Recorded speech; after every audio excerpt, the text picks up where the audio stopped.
तो हम लोगों ने पिछली क्लास में ये सीख लिया था कि एपी क्या होती है और एपी को किस तरीके से बनाते हैं, उसके फार्मूला को हमने भी ये भी देख लिया था कि इसके कौन कौन से फार्मूला होते हैं। जैसे आपका एक होता है एपी का एनवा पद, मतलब समांतर श्रेणी का एनवा पद, एन इक्वल टू होता था A plus N minus one into D. दूसरा फार्मूला आपका एक ये था एपी का अंतिम पद, लास्ट टर्म ऑफ एपी, तो वो क्या था, एल बराबर होता है आपका A N plus N minus one into D. तीसरा सूत्र जो आपका था वो था एपी के प्रथम एन पदों का योग एस एन, जिसको बोलते हैं एस एन बराबर एन बाई टू, ब्रैकेट में था two a plus N minus one into d. और अगर लास्ट टर्म दिया जाता है तो उसका फॉर्मूला ये था एस एन बराबर होता है एन बाई टू और ब्रैकेट में आ जाता है ए प्लस एल, क्योंकि जो एल का मान होता है वो A plus N minus one into D होता है। तो जो जब टू ए को दो भागों में तोड़ दोगे ए प्लस ए में, तो एक बन जाएगा A plus N minus one into D, जो कि आपका काहे का मान होता है, एल का मान होता है। इतनी हम लोगों ने पिछले वीडियो लेक्चर में हम लोगों ने इस बात को क्लियर कर लिया था। अब इस वीडियो लेक्चर में हम लोग क्या करने वाले हैं कि जो भी प्रश्न बोर्ड परीक्षा के पर्पज से बहुत ही जरूरी है, ये संभावना है कि आ सकते हैं, इनसे क्वेश्चन बन सकता है, तो उनको हम क्या करेंगे कि सॉल्व करेंगे। तो आपकी एनसीईआरटी बुक है हिंदी माध्यम की, प्रश्नावली 5.2 का सवाल नंबर जो आपका है वो 8 है। सवाल नंबर 8 इसमें लिखा हुआ है, सवाल को आप लोग भी नोट कर लीजिए, लिखा हुआ है एपी में 50 पद हैं। कोई एपी है, उसके कितने पद हैं, 50 पद हैं, जिसका तीसरा पद 12 है और अंतिम पद 106 है। ठीक, तो कह रहा है इसका 29वां पद ज्ञात कीजिए। सवाल ने क्या कहा है, ध्यान से जरा देखना। पहले जो जो चीजें प्रश्न बोल रहा है उनको हम क्या करेंगे कि सीरियल वाइज लिख लेंगे। ठीक, सवाल ने कहा है, एक्सरसाइज आपकी स्टूडेंट है, एक्सरसाइज आपकी है 5.2 का जो क्वेश्चन नंबर है वो आपका है 8, क्वेश्चन नंबर 8।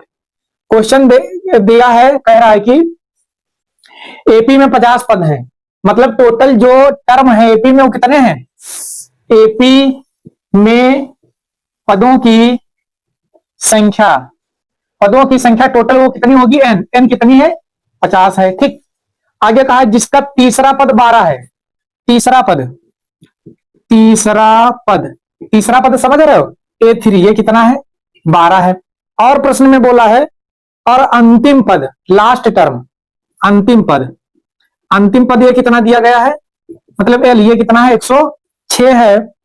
तो प्रश्न में बोला है इसका 29वां पद क्या होगा, तो क्या ज्ञात करना है आपका, 29वां पद बराबर क्वेश्चन मार्क, मतलब A29, A29 बराबर क्वेश्चन मार्क। काहे का आपको स्टूडेंट मान निकालना है, A29 का आपको मान निकालना है। बात समझ में आ गई यहां तक। चलिए इसको पहले आप सीरियल से लिख लो। देखो प्रश्न को जब आप इस तरीके से लिखेंगे हल करते समय तो आपको चीजें ज्यादा अच्छे से क्लियर होंगी। जब चीजें अच्छे से क्लियर होंगी तो आपका जो सोल्यूशन होगा, जो फाइनल रिजल्ट आएगा वो एग्जैक्ट आएगा बिल्कुल। तो इस तरीके से आप सभी लोग नोट डाउन कर लो जो जो चीजें दी गई हैं, इतना उसमें गिवन है, मतलब प्रश्न में ही दिया गया है। बात समझ में आ गई। अब हम लोग क्या करते हैं कि प्रश्न को आगे बढ़ाते हैं। ठीक, अब हल करते हैं। तो देखिए क्या क्या दिया गया है, पहले देख लेते हैं। कह रहा है एपी में कितने पद हैं, पदों की संख्या 50 है, तो एन बराबर टोटल कितना हो गया, 50। ठीक, फिर प्रश्न में बोला है तीसरा पद A3 ये कितना है, 12 है, और अंतिम पद कितना है, 106 है। तो कह रहा है 29वां पद ज्ञात करो। देखो 29वां पद ज्ञात करने के लिए अगर A29 को ध्यान से देखना है, A29 को अगर मैं तोड़ना चाहूं ओपन में, अगर फॉर्मूला में इसको तोड़ूंगा तो क्या बनेगा, A plus N minus one into d, n का मान कितना है 29, तो 29 माइनस वन इंटू डी। तो देखो क्या क्या जरूरत पड़ेगा, ए मतलब प्रथम पद जरूरत पड़ेगा, डी मतलब सार्वांतर जरूरत पड़ेगा। तो ना मुझे ए मालूम है ना मुझे डी मालूम है। ठीक, ना मुझे ए मालूम है ना मुझे डी मालूम है।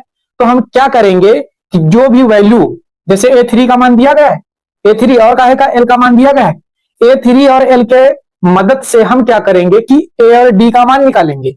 जब ए और डी का मान आ जाएगा तो A29 बराबर ये क्या बनेगा, ए प्लस 28 डी बचेगा। क्या बचेगा, A29 बराबर जो होगा A29 equal to a plus 28 d. ठीक, इसमें हम क्या करेंगे, ए और डी की वैल्यू पुट करेंगे। यहां तक बात समझ में आ गई। अब इसको यहीं पे स्टॉप करके अब हम क्या करेंगे, इधर ध्यान से देखना, इधर ध्यान से देखना। प्रश्न में दिया गया है कि A3 बराबर 12 है, और A3 को हम फॉर्मूला में ओपन कर लेंगे। तो A3 बराबर क्या हो जाएगा, ए प्लस एन, एन मतलब कितना 3 minus 1 into d equal to 12। ठीक, ये बात समझ में आ गई। अब इसको और हल करो तो a प्लस 2d बराबर 12 आ जाएगा, ये समीकरण 1 बन जाएगा। बात समझ में आ गई। उसके बाद देखो का का मान दिया गया, एल का मान दिया गया है, एल मतलब अंतिम पद, ये कितना दिया गया 106 दिया गया है। अब एल को भी हम तोड़ देंगे, एल का फॉर्मूला क्या होता है, A plus N minus one into D बराबर है 106। और प्रश्न ने बोला है कि इस एपी में जो कुल पद हैं वो कितने हैं, 50 हैं। कितने हैं, 50 हैं। तो इसका मतलब ये हुआ कि अंतिम पद वो जो होगा जिसका एन मान रखा जाएगा वो कौन सा पद होगा, 50वां पद होगा। बात समझ में आ गई, कौन सा होगा, 50वां पद होगा। तो यहां पे आ जाएगा ए प्लस एन के स्थान पे कितना रखोगे, 50 माइनस 1 इंटू डी बराबर 106। ये बात क्लियर हुई कि नहीं, 106 भाई अंतिम पद दिया गया है, कह रहा लास्ट टर्म 106 है, 106 है। और उसने ये भी बोल दिया कि इस एपी में जो पदों की संख्या वो 50 है। तो जो पदों की संख्या 50 है मतलब 50वां पद ही अंतिम पद होगा। तो एन का मान कितना रखा जाएगा, 50 रखा जाएगा यहाँ पे, ठीक। तो ये देखो कितना आएगा, ए प्लस 50 से 1 चला जाएगा, कितना बचेगा, 49 बचेगा। तो 49 डी बराबर कितना आ जाएगा, 106। ये समीकरण आपकी 2 बन जाएगी। यहां तक सभी लोग नोट कर लो। अब क्या करेंगे कि समीकरण 1 और समीकरण 2 को आपस में हल करेंगे। हल करने से पहले या तो ए का मान आएगा या फिर डी का मान आएगा। जो ए का मान निकल आएगा किसी एक समीकरण में उसका मान रख देंगे, बचा हुआ जो मान होगा वो भी आ जाएगा। बात समझ में आ गई। तो ये नोट कर लिया आप सभी ने। इसको मैं रफ कर दूं, तो इसको मैं रफ कर दे रहा हूं जो इधर दिया गया है, ठीक। इसको मैं रफ कर रहा हूं। अब देखिए क्या करेंगे कि समीकरण 1 और 2 को हल करने पर, ठीक। समीकरण 1 स्टूडेंट क्या है, ए प्लस 2डी बराबर 12, ठीक। समीकरण 2 क्या दी गई है आपकी, ए प्लस 49डी बराबर कितना है, 106। ये समीकरण 2 है। जरा मुझे एक बात बता दो कि इन दोनों समीकरणों में एक चीज ये देख के बताओ कि कौन से मान आपको एक जैसे दिख रहे हैं, ए वाले एक जैसे दिख रहे हैं या डी वाले, बताओ। तो मुझे लग रहा है जो ए का मान है वो एक जैसा, यहां पर भी ए है, यहां पर भी ए है, लेकिन डी में यहाँ 2d है, यहाँ पे 49d है, ठीक। मतलब यहाँ पे 2d है, यहाँ पे 49d है। तो ये दोनों डिफरेंट दिख रहे हैं। अगर इनको हम इक्वल करना होगा मुझे, तो मुझे लगता है कि कैलकुलेशन थोड़ा लंबा हो जाएगा। तो हम क्या करेंगे कि ए वाले पर ही हल कर लेंगे, ठीक है। तो देखो चिन्ह भी सेम है, यहां पर भी पॉजिटिव, यहां पर भी पॉजिटिव। तो हम क्या करेंगे, घटाने पे काट देंगे। जब दो समीकरणों में एक मान कोई बराबर हो और चिन्ह एक जैसे ही हो तो हम घटाने पे हमेशा काटते हैं। तो हम क्या करेंगे, घटाने पे यहां माइनस लगा दो। जब भी माइनस लगाओगे तो जो भी प्लस की संख्या होगी वो माइनस की हो जाएगी, जो माइनस की होगी वो प्लस की हो जाएगी। तो ये प्लस का है, ये भी माइनस का हो जाएगा। यहाँ पे कुछ नहीं दिख रहा, मतलब क्या है, प्लस है, तो ये आपका क्या हो जाएगा, माइनस हो जाएगा। प्लस माइनस कट जाएगा। आपके पास 1 रुपया मैंने ले लिया, तो आपके पास बचाओ कितना रुपया बचा, 0 बचा। तो उसी तरीके से 1 से 1 चला जाए, ए से ए चला जाएगा, कितना बचेगा, 0 बचेगा, अर्थात कट जाएगा, कुछ भी नहीं बचेगा। बात समझ में आ गई। अब सुनो, तो देखो ये 2d प्लस का है, माइनस का 49d है, तो प्लस माइनस माइनस होता है, लेकिन चिन्ह हमेशा कौन सा रहता है, जिस संख्या का मान ज्यादा हो, ठीक। तो बताओ यहाँ पे 49 से 2 जाएगा, 47 बचेगा, 47d बचेगा। बताओ 49 बड़ा है कि 2, तो मुझे लग रहा है कि 49 बड़ा है, ठीक। तो 49 बड़ा है तो माइनस का चिन्ह आएगा। बात समझ में आ गई, क्योंकि ये ऋणात्मक संख्या है बड़ी वाली, बराबर।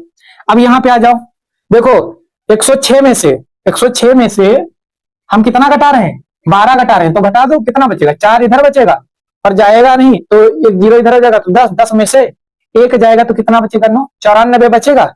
ये जो 94 आएगा वो तो प्लस का आएगा कि माइनस का आएगा, माइनस का आएगा। क्यों, क्योंकि माइनस की संख्या यहाँ पे बड़ी है। बात समझ में आ गई। तो माइनस का माइनस माइनस कट जाएगा, 47 सेकंड में 47 दूना 94, कितना होता है, 47 दूना 94। तो डी का मान विद्यार्थी कितना आ जाएगा, 2 आ जाएगा। बात समझ में आ गई। अब जब डी का मान 2 आ गया, अब क्या करेंगे कि हम समीकरण 1 में रख दें, समीकरण 2 में रख दें, वहां से ए का मान निकल आएगा। तो हम क्या करेंगे कि समीकरण 1 में रखेंगे, ठीक। समीकरण 1 में रखने पर, समीकरण 1 में रखना, ये नोट कर लेना, अभी मैं पूछूंगा कि ये 29 क्या है, ठीक। समीकरण 1 में रखने पर, समीकरण 1 आपकी क्या है, समीकरण 1 आपकी है ए प्लस 2d बराबर 12। ये समीकरण 1 है। तो जहां जहां पे डी है वहां पे कितना रखोगे, 2 रखोगे, कितना रखोगे, 2 रखोगे। तो ए प्लस 2 गुणे 2 बराबर 12, ए प्लस 2 दूना 4 हो जाएगा बराबर 12। तो ए बराबर कितना है, 4 इधर प्लस का है, जब उधर जाएगा माइनस का हो जाएगा, 12 से 4 जाएगा, कितना बचेगा, 8 बचेगा। तो ए का मान कितना आ जाएगा, 8 आ जाएगा। बात समझ में आ गई। ए का मान 8 आया है, डी का मान आया है कितना, 2 आया है। आपको काहे का मान निकालना है, आपको मान निकालना 29वां पद, मतलब A29। काहे का मान निकालना है, A29। तो A29 आया क्या था, A29 आया था A+28D। ठीक, तो क्या आ जाएगा, A29 बराबर आ जाएगा, ए का मान बताओ कितना है, कितना निकला है, 8 + 28 गुणे डी, डी का मान कितना आया है, 2। कितना आया है, 2 आया है। अब देखो इधर, तो कितना आ जाएगा, 8 + 28 गुना कितना होता है, 56। कितना होता है, 56। तो 56 जोड़ दो, कितना आएगा, 8 और 6 कितना हो जाएगा, 14 के 4, हासिल लगा 1, और ये कितना आ जाएगा, 6। ठीक, तो कितना आ जाएगा, 64 आ जाएगा। तो एपी का 29वां पद कितना आएगा, 64 आएगा। तो एक लाइन लिख देंगे नीचे, यहाँ पे बोर्ड पे जगह नहीं बच रही, तो आप लोग नीचे एक लाइन लिख देना, अतः अतः एपी का 29वां पद 64 होगा। ये आपका उत्तर हो जाएगा। तो नोट कर लो बच्चों, यहां तक फटाफट नोट करो, जल्दी जल्दी। ठीक, तो नोट हो गया, समझ में आ गई बात यहाँ तक। अब अगला प्रश्न करते हैं। मैं प्रश्न वही आज कर रहा हूं, ये जो सीरीज चलेगी जब तक बोर्ड परीक्षा आपकी नहीं होगी, वही प्रश्न होंगे जो संभावना है कि बोर्ड एग्जाम में आएंगे। ठीक है, तो ये नोट हो गया। चलिए, नोट कर लिया, तो अब हम लोग अगला प्रश्न देखते हैं। एक्सरसाइज कौन सी थी, 5.2 का 1 नंबर क्वेश्चन था, आप बुक में जाके देख सकते हो। ठीक, नोट कर लेना वहां से जिसका ना लिखा हो। चलिए आगे, अगला सवाल हम देखते हैं। 9 नंबर सवाल है। अब अगला सवाल जो हल करेंगे वो कौन सा होगा, 9 नंबर क्वेश्चन नंबर। अब 9 ये नोट कर लिया हो आप लोगों ने, तो मैं इसको रफ कर देता हूं। अब प्रश्न संख्या हम कितनी करने वाले हैं, 9। ठीक, 9 में क्या है, प्रश्न कह रहा है यदि किसी एपी के तीसरे और 9वें पद क्रमशः, सवाल ने जो कहा है ध्यान से सुनना, यदि किसी एपी के तीसरे और 9वें पद क्रमशः 4 और -8 हैं, तो इसका कौन सा पद शून्य होगा। कुछ बात समझ में आई क्या कह रहा, प्रश्न कह रहा है यदि कोई एपी है, सुनिए, कोई एपी है, एपी के तीसरे और 9वें पद क्रमशः, तीसरा पद कितना है, A3 कितना है, 4 है, और कह रहा है 9वां पद A9 ये कितना है, ये -8 है। तो कह रहा है एपी का कौन सा पद शून्य होगा। तो मैं मान लूंगा, माना एपी का इनवा पद मतलब एन क्या होगा, शून्य होगा। कुछ नहीं है प्रश्न में, बिल्कुल हलवा प्रश्न है, बस समझने की जरूरत है। ठीक, तो मैं मान लूंगा कि एपी का जो एनवा पद होगा मतलब एन वो कितना होगा, शून्य होगा। बात समझ में आ गई यहां तक। अब देखो, तो जब मुझे काहे का मान निकालना है, एन का मान निकालना है, इसका मतलब ये हुआ काहे का मान निकालना है, एन का मान निकालना है। तो एन का मान निकालने के लिए जरा बात को ध्यान से सुनिएगा, अगर मैं इसको ओपन करना चाहूं तो क्या आ जाएगा, A+n-1 इंटू डी बराबर कितना, शून्य। यही तो आएगा। मैंने माना है कि जो एपी है, एपी का एनवा पद कितना शून्य है, तो एनवा पद होता क्या है, A+n-1 इंटू डी। ये हो गया। तो काहे की जरूरत पड़ेगी, मुझे एन निकालना है, तो एन तभी निकलेगा जब आपको ए मालूम होगा और क्या मालूम होगा, डी। भाई 3 इसमें संख्याएं हैं, 3 संख्याएं में से किसी 2 संख्याओं का मान अगर तुम निकाल के रख दोगे तो तीसरी संख्या ऑटोमेटिक आपको मालूम हो जाएगी हल करने के बाद। बात समझ में आ गई यहां तक। ठीक, तो हम क्या करेंगे, ए और डी का मान निकालेंगे, किसकी मदद से, A3 और A9 की मदद से, जैसे अभी पिछली वाले क्वेश्चन में हमने किया था। बात समझ में आ गई। तो चलो फटाफट हम इसको ओपन कर देते हैं।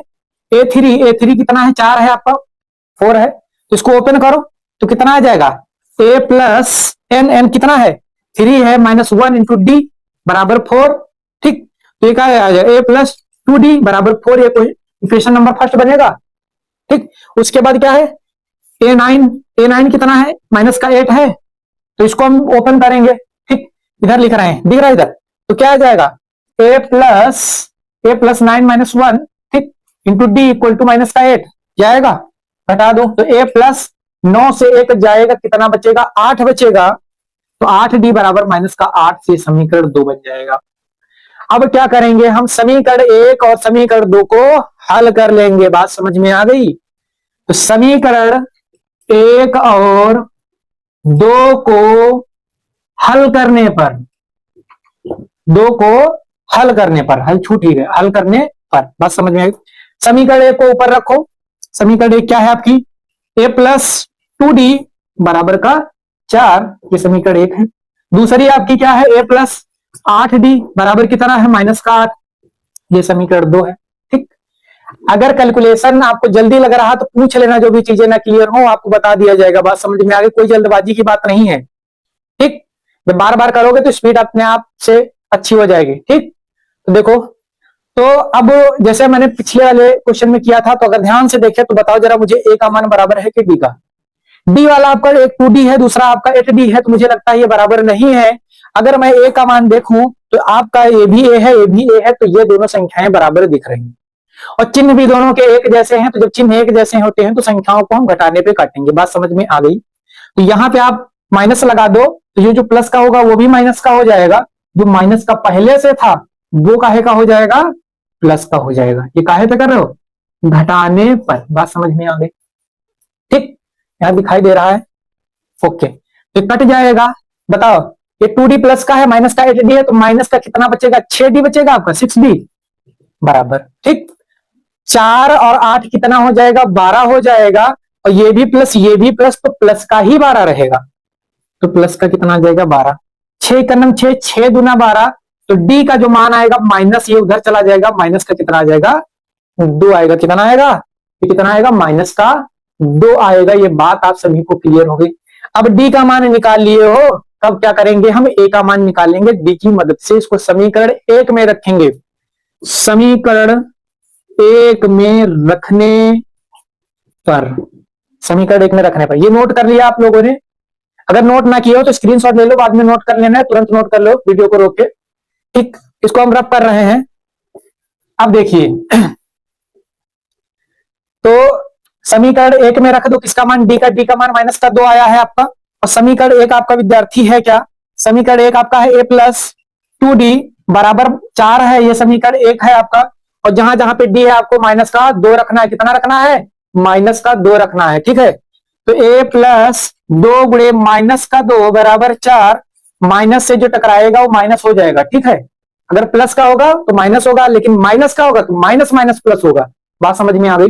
ठीक, तो ये प्लस का है, ये माइनस का, प्लस माइनस माइनस होगा, 2 दूना 4 हो जाएगा बराबर 4।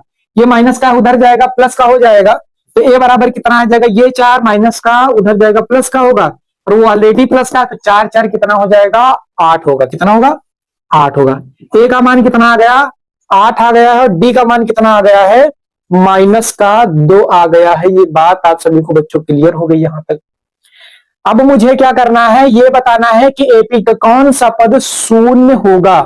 तो मैंने मान लिया था कि एपी का जो एनवा पद होगा वो शून्य होगा, और जो एन आया था वो आया क्या था, जरा मुझे एक बात ये बताओ, एन आया क्या था, एन आया था आपका 0 था। इसको जब मैंने ओपन किया था तो क्या था, A plus N minus 1 into D बराबर 0। तो ए का मान कितना है, 8 है, एन तुम्हें निकालना है तो एन को एन ही रहने दो। डी कितना है, माइनस का आपका कितना है, 2 है, तो गुणे में माइनस का 2 बराबर कितना, 0। ठीक, तो क्या आ जाएगा, 8। ठीक, अब क्या होगा, जरा ध्यान से देखना भी यहाँ पे इस कैलकुलेशन को। ठीक, थोड़ा सा डिफिकल्ट आपके लिए हो सकता है, लेकिन ये डिफिकल्ट नहीं, बस समझने की जरूरत है। चिन्ह को समझ जाओगे आसानी से कर लोगे, क्योंकि बहुत से बच्चों का यही पे कैलकुलेशन गड़बड़ हो जाता है। तो उतना तो करके सही लाते हैं, लेकिन लास्ट में उत्तर उनका इधर का उधर हो जाता है। बात समझ में आ गई? तो इसको ध्यान से देख लो। देखिए, तो माइनस का 2 है, और ये इसका गुणा होगा तो प्लस का होगा अंदर, और फिर माइनस की संख्या से गुणा होगा तो माइनस का कितना आएगा, 2n आएगा। और ये एक माइनस का है, ठीक, और प्लस से गुणा होगा माइनस आएगा, फिर वो जो माइनस होगा उसका माइनस से गुणा होगा तो प्लस का कितना आएगा, 2 × 2 बराबर 0।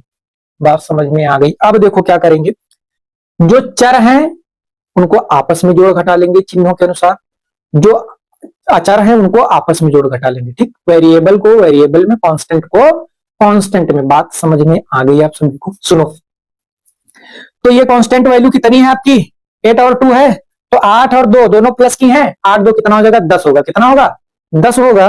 कितना होगा, 10। तो ये आ जाएगा 10 माइनस 2n बराबर कितना 0 दिखाई दे रहा है। यहां तक इधर लिख देते हैं, अगर यहां नहीं समझ में आ रहा इधर देखो। तो अब क्या करेंगे कि इस 2n को हम क्या करेंगे उधर फेंकेंगे। तो जब ये माइनस का है तो उधर जाएगा विद्यार्थियों का का हो जाएगा प्लस का हो जाएगा पक्षांतर करने पे। तो 10 बराबर आ जाएगा 2n जो होगा वो प्लस का 2 एक नम 2 2 पंचे 10। तो n बराबर कितना आ जाएगा 5 आएगा। तो मतलब एपी का जो पांचवा पद होगा वो कितना होगा 0 होगा। तो एक लाइन लिख देंगे अतः एपी का पांचवा पद 0 होगा। बात समझ में आ गई। इसको नोट कर लो, अगर कोई डाउट हो तो पूछ लो, नहीं तो हम लोग आगे फिर बढ़ते हैं। अगला प्रश्न देखते हैं, नोट करो फटाफट। जहां पे अगर कोई डाउट हो रहा हो तो बिल्कुल पूछ सकते हो। मैं थोड़ा साइड हो जाता हूं, फटाफट नोट करो। नोट कर लिया बच्चों? चलिए अब अगला प्रश्न देखते हैं। 8 नंबर कर लिया, 9 नंबर कर लिया, 10 नंबर देखते हैं। बहुत ही धांसू सवाल है, मजा आ जाएगा। 10 नंबर प्रश्न ये नोट कर लिया। अब इसी का 10 नंबर देख लेते हैं क्या कह रहा है प्रश्न। 10 नंबर प्रश्न है किसी एपी का 17वां पद उसके 10वें पद से 7 अधिक है, इसका सर्वांतर ज्ञात कीजिए। क्या कहा एपी, सवाल ने क्या कहा, ध्यान से सुनिएगा। कह रहा किसी एपी का 17वां पद उसके 10वें पद से 7 अधिक है, ठीक। तो कह रहा है इसका सर्वांतर ज्ञात कीजिए, ठीक। कॉमन डिफरेंस आपको फाइंड करना है। तो देखो क्या क्या दिया गया है। कह रहा है कि कोई एपी है उसका जो 17वां पद है, मतलब A17 जो है वो 10वें पद से मतलब A10 से कितना अधिक है 7 अधिक है। तो कह रहा है कि सर्वांतर मतलब कॉमन डिफरेंस ज्ञात करो, फाइंड करो। बात समझ में आ गई। तो जरा एक बात मुझे ये बता दो कि कौन सा मान बड़ा है। सवाल ने कहा एपी का 17वां पद किससे अधिक है 10 से, और कितना 10वें पद से कितना अधिक है 7 अधिक है। मतलब A17 माइनस A10 ठीक इक्वल टू कितना है 7 है। कितना है 7। मतलब एपी का जो 17वां पद है वो 10वें पद से कितना अधिक है 7 अधिक है। तो मतलब जो डिफरेंस होगा वो कितने का आएगा 17 का 7 का आएगा भाई। ये वाला मान बड़ा होगा, ये वाला छोटा, तभी तो पॉजिटिव आया होगा। बस समझ में आ गई, ठीक। तो A17 से A10 घटाएंगे तो कितना आएगा 7 आएगा। प्रश्न का ये कहने का मतलब है, ठीक। तो मैं क्या करूंगा, इसके पहले आपको एक लाइन लिखनी है। माना एपी का प्रथम पद ए तथा सार्वांतर बी है। ये मैं मान ले रहा हूं कि एपी का जो प्रथम पद है वो ए है तथा सार्वांतर कितना है डी है। फर्स्ट टर्म कितना है ए है स्मॉल ए, और कॉमन डिफरेंस है वो कितना है डी है स्मॉल डी है। बात समझ में आ गई यहां तक। चलिए प्रश्न को देखते हैं। प्रश्न जो कह रहा है अकॉर्डिंग टू क्वेश्चन, प्रश्नानुसार इसको बोलते हैं। प्रश्न क्या कह रहा है कि जो 17वां पद है वो 10वें पद से 7 अधिक है, ठीक। कितना अधिक है 7 अधिक है। इसका मतलब ये हुआ A17 माइनस A10 बराबर कितना 7। A17 को जरा तोड़ दो, क्या होगा, ये आ जाएगा A plus 17 minus 1 into D, फिर माइनस बड़ा ब्रैकेट यहां पे लगाओ जरा, ठीक। तो A10 को तोड़ो तो A10 क्या आ जाएगा A plus 10 minus 1 into D बराबर में कितना आएगा 7 आएगा। बात समझ में आ रही। तो ऐसा तो नहीं कि 10 किलोमीटर ऊपर से जा रही, ध्यान से देखो, इसको कुछ नहीं है, बस कैलकुलेशन है, थोड़ा समझने की जरूरत है। देखो अब क्या होगा, ये आ जाएगा 17 से 1 जाएगा आपका 16 बचेगा, तो 16 डी, ठीक। अब ध्यान से देखो यहाँ पे ये माइनस बाहर लगा है इस बड़े ब्रैकेट के, ठीक। तो इसका मतलब ये हुआ जो प्लस के अंदर की संख्या होंगी वो माइनस की हो जाएगी, जो माइनस की होंगी वो प्लस की, ठीक। ये सभी के साथ में माइनस है बाहर है, इसका मतलब तो क्या आएगा, तो ये प्लस का होगा तो माइनस का ए हो जाएगा। 10 में से 1 जाएगा 9 बचेगा, जब 9 का गुणा डी से होगा तो 9 डी हो जाएगा। जो 9 डी आएगा विद्यार्थियों प्लस का होगा, जब माइनस से गुणा होगा तो माइनस का हो जाएगा 9 डी बराबर कितना 7। ये एक जैसा दिख रहा है ए, तो ये कट जाएगा भाई, 1 रुपया है और 1 रुपया मैंने आपसे ले लिया, तो आपके पास कितना रुपया बचेगा? शून्य बचेगा, मतलब कुछ नहीं, तो कट जाएगा। तो ये मैंने इसको काट दिया। ठीक, अब 16D से 9D जाएगा तो कितना बचेगा? 16 रुपए आपके पास हैं, आपने क्या किया कि 9 रुपए का कोई सौदा ले लिया, तो आपके पास कितना रुपया बचे? बताओ कितना बचेगा? अरे 16 रुपए आपको घर से दिए गए, आपने क्या किया कि 9 रुपए की टॉफी ले ली, तो आपके पास कितना रुपया बचा? 7 रुपया बचा। कितना बचा? 7 रुपया बचा। तो ये कितना बचेगा? 7 बचेगा। 7D बराबर कितना आ जाएगा? 7। 7 से 7 कटेगा, इसके स्थान पे 1 आएगा। यहाँ पे भाग लग रहा है तो अपने स्थान पे जो स्वयं से विभाजित होगी तो 1 छोड़ जाएगी संख्या, तो कितना आ जाएगा? 1 आएगा। तो D बराबर कितना आएगा? 1। और प्रश्न ने क्या पूछा है कि जो एपी है उसका सर्वांतर क्या होगा? तो अतः एपी का सर्वांतर कितना होगा? सर्वांतर D बराबर 1 होगा। ये आपका उत्तर हो जाएगा। नोट कर लो फटाफट, कुछ नहीं था, बस सवाल समझने वाला था विद्यार्थियों, कोई भी प्रॉब्लम नहीं। नोट करो फटाफट, नोट कर लो। नोट कर लिया? अगर नोट कर लिए हो तो आगे अगला प्रश्न देखते हैं। हाँ, तो एपी का जो सर्वांतर होगा कितना आएगा? कॉमन डिफरेंस 1 आएगा। बात समझ में आ गई? चलो आगे देखते हैं अगला। तो हमने इस क्लास में अभी तक कितने प्रश्न किए हैं? टोटल 3 प्रश्न किए हैं। ठीक, जो पिछले वाले थे वो एक जो प्रश्न होगा 4 नंबर में आएगा। ठीक, और ये वाला जो है ये 2 नंबर में आएगा। ये कितने में आएगा? 2 नंबर में। अगर उसमें से कोई एक आ जाता है तो आपके कितने नंबर पक्के हो जाएंगे? 4। अगर ये आ जाएगा तो कितने? 2 नंबर। बात समझ में आएगी? केवल 3 प्रश्नों में। वही प्रश्न बता रहा हूं जो इंपॉर्टेंट है बोर्ड के पर्पज से। ठीक, चलिए, वो लगातार ऐसा नहीं कि सब एक पास से बताते जाए, जो ऐसा है कि संभावना है, हाँ कुछ उसमें अलग से चीजें बन सकती हैं जिसमें बच्चा अपना दिमाग लगाए। और प्रश्न वैसे ही बोर्ड में बनाए जाते हैं जिसमें कुछ अलग दिखे, ऐसा लगे कि कुछ सोचने विचारने वाला। ऐसा नहीं कि डायरेक्टली वैल्यू पुट करो और उत्तर आ जाए बस। कोई भी भाई पेपर बनाने वाले जो व्यक्ति होते हैं सोचते हैं कि बच्चे का माइंड कितना ज्यादा अच्छा है, भाई आपके दिमाग को ही तो परखा जाता है। तो उसमें प्रश्नों को इस तरीके से रखा जाता है कि हाँ कुछ आप सोच विचार कर रहे हैं, अपना विचार विमर्श उस पर करें कि कैसे होगा, अगर ये है तो ये आएगा, फिर अगर ये करेंगे तो इसके बाद ये वैल्यू आएगी। बात समझ में आ गया? ऐसा नहीं कि डायरेक्टली वैल्यू पुट करो बस हो गया। ठीक, चलिए आगे देखते हैं अब नेक्स्ट प्रश्न। अगला प्रश्न जो आपका है इस तरीके से आप 11 नंबर कर सकते हो, जैसे ये था 11 नंबर ऐसे कर सकते हो, थोड़ा सा डिफरेंस है, कोई ज्यादा मुश्किल नहीं है। और एक प्रश्न मैं बता रहा हूं 13 नंबर है, वो 13 नंबर अगर मैं बता दूंगा आप अगर समझ जाएंगे तो प्राकृतिक संख्याओं से संबंधित जो होंगे और सम संख्याओं से संबंधित और विषम संख्याओं से संबंधित इस तरीके के प्रश्न आप आसानी से कर पाएंगे। बात समझ में आ गई? ठीक, तो इसको मैं रफ कर देता हूं। 10 नंबर भी मैंने कर लिया है इसका, और इस क्लास में मैंने टोटल जो है 3 प्रश्नों को अटेम्प्ट किया है। चलिए अब अगला प्रश्न देखते हैं। जो अगला प्रश्न है हमारा वो 13 नंबर प्रश्न है, उसको हम लोग हल करने जा रहे हैं। तो 13 नंबर आपका प्रश्न क्या है, मैं पढ़ रहा हूं। 13 नंबर प्रश्न है, 3 अंकों वाली कितनी संख्याएं 7 से विभाज्य हैं?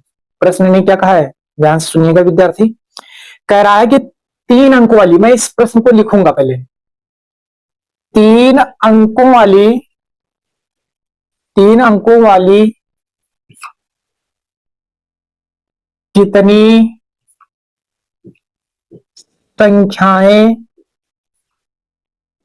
7 से विभाज्य है? इसका मतलब समझ रहे हो क्या कह रहा? कह रहा कि ऐसी आपको 3 अंकों की संख्याएं बतानी है जो 7 से पूरी विभाज्य का मतलब पूरी तरीके से भाग लग जाए, शेष फल आपका शून्य बचे, ऐसी संख्या आपको बतानी है। बात समझ में आ गई? मतलब 3 अंक की वो संख्याएं बतानी है, वो कितनी संख्याएं होंगी जो 7 से पूरी तरीके से क्या हो, भाग लग जाए। मतलब अगर 7 का भाग लगाओ तो शेष फल जो हो वो शून्य आना चाहिए। ऐसी कितनी संख्याएं हो सकती हैं, उनका नंबर मुझे बताना है। इट मीन्स n की वैल्यू फाइंड करनी है। बात समझ में आ गई आपको? तो जरा मुझे एक बात बताओ कि 3 अंकों की संख्याएं कौन सी होंगी? ऐसे संख्याएं देंगे 3 अंकों, तो सबसे पहली 3 अंक की संख्या कौन सी होगी? ये मैं बात नहीं कर रहा हूं तो 7 से विभाज्य है या नहीं, केवल 3 अंक की पहले संख्या बताओ। तो पहली 3 अंक की संख्या जो होती है वो आपकी होती है 100, 100 होती, 1 2 3 3 हो गए। अब क्या करना है कि मुझे ऐसी संख्याएं बतानी, कितनी संख्या होगी जो 7 से पूरी तरीके से विभाजित। अब बताओ मुझे विद्यार्थी, लास्ट 3 अंक की कौन सी संख्या होती है, मतलब बड़ी, सबसे लास्ट वाली, अंतिम अंतिम 3 अंक की संख्या वो कितनी होती? 999। कितनी होती? 999। अभी मैं ये नहीं कह रहा हूं कि ये 7 से विभाजित है कि नहीं, ठीक, केवल मैं ये पूछ रहा हूं आपसे, जो पहली 3 अंक की जो प्रथम संख्या होती है कितनी होती? 100 होती है, और जो अंतिम 3 अंक की संख्या होती है कितनी होती है? 99। मतलब ये हुआ बच्चों कि मुझे 100 और 99 के बीच में संख्याएं ज्ञात करनी है जो काहे से विभाजित हो? 7 से विभाजित हो। वो ऐसी कितनी संख्याएं हो सकती हैं, मतलब n का मान मुझे क्या करना है? ज्ञात करना है। क्या करना है? n का मान ज्ञात करना है। तो मैं क्या करूंगा कि 100 से जस्ट बड़ा नंबर ऐसा कौन सा है जो 7 से पूरी तरीके से विभाजित हो जाए? बताओ, 100 के जस्ट बाद भाई अगर 1 अंक भी तुमने कम कर दिया तो 2 अंक की बचेगी, वो मान्य नहीं होगी। केवल ये संभव तभी होगा जब 100 हो या 100 से बड़ा हो। तो 100 में 7 का भाग नहीं लगेगा, नहीं विभाजित होगी, ठीक। तो उससे जस्ट बड़ी संख्या कौन सी है? 105 जो है 7 से विभाजित हो जाती। 15 सत्ते 105 कितना होता है? 15 सत्ते 105। तो पहली संख्या, जो पहली संख्या होगी 3 अंक की जो 7 से विभाजित हो, कितनी होगी? कितनी होगी? 105 होगी। जब 105 है ये, तो अगली संख्या कौन सी होगी? अगली संख्या होगी, इसमें 7 और जोड़ दो भाई, जोड़ते जाओगे, डिफरेंस 7 7 का आएगा तभी 7 से विभाजित होगी, ठीक। तो 7 5 कितना हो जाएगा? 12, तो 112। फिर इसमें 7 जोड़ दो तो कितना हो जाएगा? 12 7 कितना हो जाएगा? 19। ये 119 आएगा, कॉमा डैश डैश चलता रहेगा। बात समझ में आ गई? अब जरा मुझे ये बता दो बच्चों कि 999 से जस्ट छोटा नंबर कौन सा है जिसमें 7 का भाग लग जाए? ऐसे तो मालूम नहीं होगा। तो हम क्या करेंगे, हम एक काम करेंगे, काम ये करेंगे कि 999 में भाग लगाएंगे।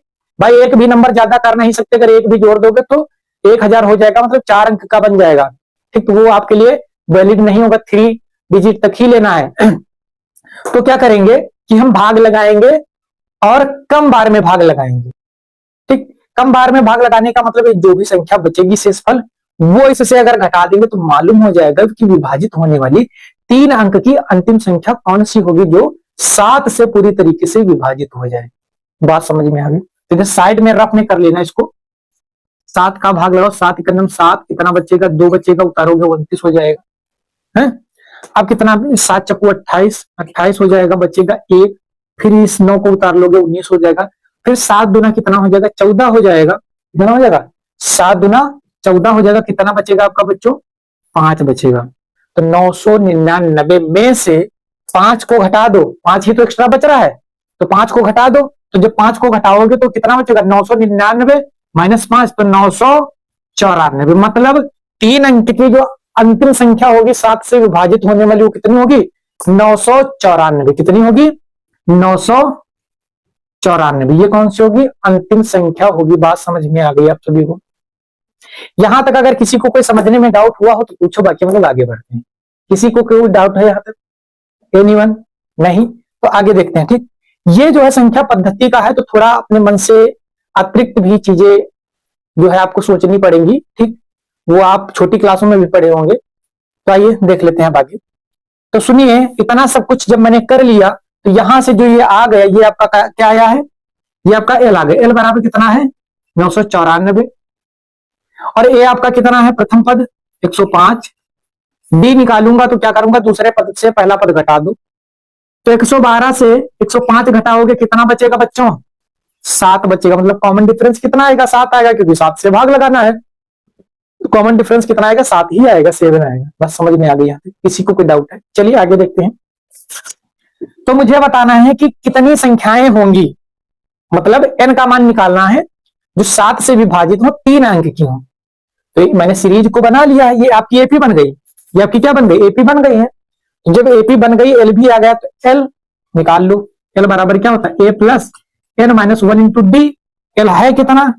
994 बराबर ए कितना है? 105 प्लस एन निकालना है तो n minus 1 into d. D कितना? 7। इस 105 को इधर ले आओ बच्चों। तो 994 माइनस 105 बराबर n-1 और इंटू में 7। ठीक, तो कितना बचेगा? 14 में से 5 जाएगा, कितना बचेगा बताओ? 14 से 5 जाएगा तो कितना बचेगा? 9 बचेगा। कितना बचेगा? 9। और यहां पे कितना बचेगा? 8। 8 से 0 जाएगा, कितना बचेगा? 8 ही बचेगा। ठीक, और बताओ यहां पे कितना है? 9 है, तो 9 से 1 जाएगा, कितना बचेगा? 8 बचेगा। बराबर में बच्चों आ जाएगा n-1 इंटू 7। ये नोट कर लिए हो गया आप लोग, इसको लिखा रहने दें। ठीक, इधर हम कैलकुलेशन कर दे रहे हैं। ठीक है, तभी 7 का भाग लगाएंगे इसमें, तो ये n-1 बराबर आ जाएगा भाई, इधर पूरे में है तो इधर आ जाएगा भाग में। तो 8 8 9 अपान में 7, 7 एकम 7, 7 एकम 7, बचेगा 1 हो जाएगा 18, 7 दूना 14, बचेगा 4 और उधर का 9 तो 49 हो जाएगा, 7 सत्ते 49, 7 सत्ते 49, तो n-1 बराबर 127। तो n बराबर क्या आ जाएगा? ये एक माइनस का है, उधर जाएगा काहे का हो जाएगा? प्लस का हो जाएगा। माइनस का 1 और 127 में जुड़ेगा तो कितना हो जाएगा? 128 हो जाएगा। तो कह देंगे अतः 3 अंकों की 7 से विभाजित होने वाली 128 संख्याएं हैं। मतलब ऐसी कितनी संख्याएं हैं जो 7 से विभाजित हो जाए? 3 अंक की होनी चाहिए, कितनी है? 128। तो नोट कर लो यहां पर, फटाफट नोट करो तुम लोग, जल्दी नोट करो। कितने प्रश्न हम लोगों ने टोटल कर लिए? 4 कर लिए हैं। कर लिया नोट? अब मैं बच्चों एक प्रश्न आपको होमवर्क के लिए दे रहा हूं, घर के लिए वो करना है और उत्तर की बौछार कमेंट बॉक्स में करना है। बात समझ में आ गई? घर में अपनी कॉपी पे हल कर लेना और हल करने के बाद कमेंट बॉक्स में टाइप कर देना अपना प्यारा सा उत्तर। मैं देख लूंगा कि आपका जवाब सही है या गलत। बात समझ में आ गई? नोट करो फटाफट इसको। नोट कर लिया? किसी को कोई डाउट है कहीं पे जो चीजें ना समझ में आई हो? प्रश्न संख्या भी मैंने एनसीईआरटी की डाल दी है, जो जो कराए हैं। 5.2 था। चलिए खैर, नेक्स्ट प्रश्न आप लोगों के लिए होमवर्क के लिए है, लिखिए। 16 नंबर में प्रश्न दे रहा हूं एनसीईआरटी का। कौन सा प्रश्न है? प्रश्न संख्या आपकी है बच्चों 5.2 का 16 नंबर है होमवर्क। ठीक, क्या है प्रश्न? लिखो, मैं बोल रहा हूं। वह एपी ज्ञात कीजिए, वह एपी ज्ञात कीजिए जिसका तीसरा पद 16 है, जिसका तीसरा पद 16 है, जिसका तीसरा पद 16 है और सातवां पद, और सातवां पद पांचवें पद से 12 अधिक है, और सातवां पद पांचवें पद से 12 अधिक है। नोट हो गया? एनसीईआरटी का, एनसीईआरटी 10th समांतर श्रेणी एक्सरसाइज नंबर 5.2 क्वेश्चन नंबर कितना है? 16 है। ठीक, ये आपको होमवर्क के लिए मैंने दिया है, हल कर लेना। हल करने के बाद उत्तर कमेंट बॉक्स में टाइप कर देना। तो यहां तक किसी को कोई डाउट हो तो पूछो। तो उम्मीद करता हूं कि आज की क्लास आप सभी को पसंद आई होगी। तो ऐसे ही हम लोग रेगुलर मिलते रहेंगे अपनी क्लासों में। तब तक के लिए विद्यार्थियों, जय हिंद, जय भारत। आप सभी का दिन शुभ हो और आप अच्छे